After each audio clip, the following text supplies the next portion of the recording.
আমাদের কাছে আনুষ্ঠানিকভাবে কিছু বলে নাই, কিন্তু মানুষের কাছে বলতেছে যে এখানে মানুষে পূজা দেয়, এইখানে মানুষে বাতি জ্বালায় রাত্রে, বা এখানে কাপড় টানায়। কিন্তু এই তারা মানে জানাইতে আছে যে এটা হলো দিয়া শিরক।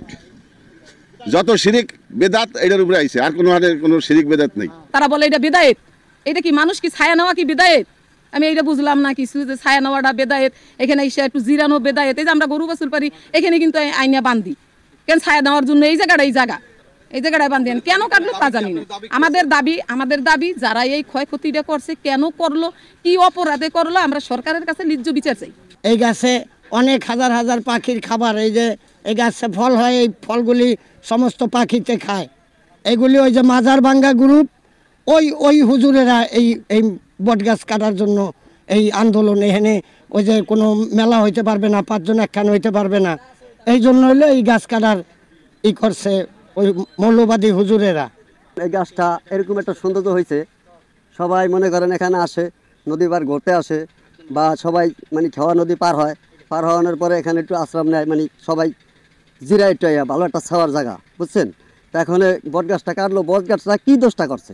মানে আমাকেও কথা হলো এইটা, সে কী দোষটা করছে, অপরাধ করছে? বট গাছে তো কোনো অপরাধ করে নাই, মানুষ অপরাধ করতে পারে, কিন্তু বট গাছে তো কোনো অপরাধ, গাছে তো কোনো অপরাধ করে নাই। বাংলাদেশ সরকার বলে গাছ মানুষেরকে ছায়া দেয়, গাছ মানুষকে অক্সিজেন দেয়। এই জন্য এই গাছটা আমরা অনেক দূর দূরান্ত থেকে বলে আপনাদের এখানে বট গাছ আছে, বট গাছ থেকে আমরা অনেকে ছায়া পাই, অনেকে করি।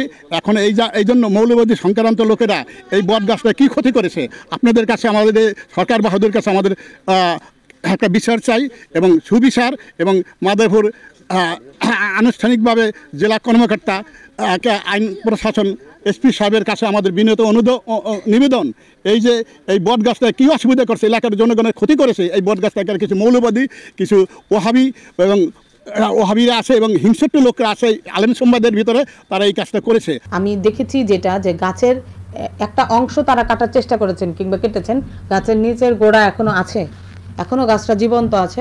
আমার হচ্ছে যে ইনি জেলার বন কর্মকর্তা, উনি স্পটে গিয়েছিলেন, প্রশাসনিক কর্মকর্তা স্পটে গিয়েছিলেন, এবং সংশ্লিষ্ট তহসিলদারও স্পটে গিয়েছিলেন। ওনারা যে রিপোর্টটি দিয়েছেন যে ওইখানকার কিছু জনতা কিংবা আপনারা যেই বিষয়টা বলছেন ওরকম হচ্ছে, তারা গাছ কাটার চেষ্টা করেছে। আপনারা অলরেডি দেখেছেন, আমরা এই ব্যবস্থা নিয়েছি এবং তাদেরকে আমরা ডেকেছি যে কি তারা কেন এই কাজটা করলেন, কী বিষয়।